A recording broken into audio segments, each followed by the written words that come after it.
Bonjour et bienvenue dans le Placard d'Olivier, l'émission qui déchire ta cuisine. Dernièrement, je lisais un article très inspiré d'Hervétis. Hervétis étant un scientifique qui, faute d'être assez bon pour gagner le prix Nobel, a décidé, pour faire enfin parler de lui, de révolutionner la cuisine. Alors c'est pas compliqué, pour résumer son bel article en quelques mots, les cuisiniers sont des hommes de Cro-Magnon qui ont peur de l'évolution technologique.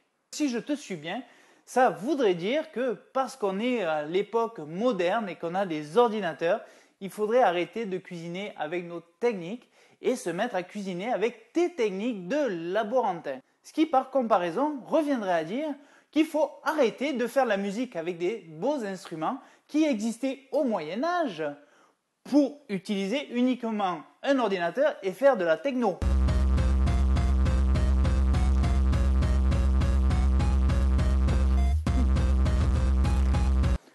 Ouais, je crois que je vais continuer le menuet. Voici ma recette de tapenade. Voici les ingrédients nécessaires à la tapenade fumée.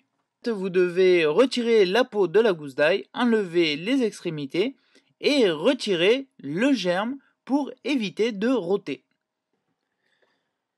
Pour finir, il ne reste plus qu'à remplir un mixeur avec tous nos ingrédients et mixer jusqu'à obtenir une pâte homogène.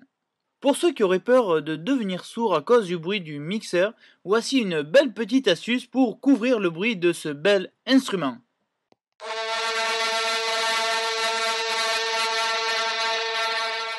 Voilà, la recette est terminée, il ne reste plus qu'à récupérer votre tapenade dans un bol et à l'utiliser à votre guise. Si j'ai choisi la recette de la tapenade, ce n'est pas un hasard.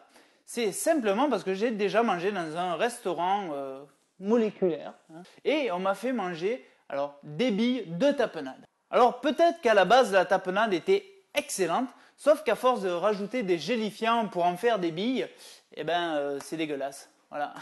Donc t'as des billes de tapenade, mais c'est imbouffable. Voilà, merci.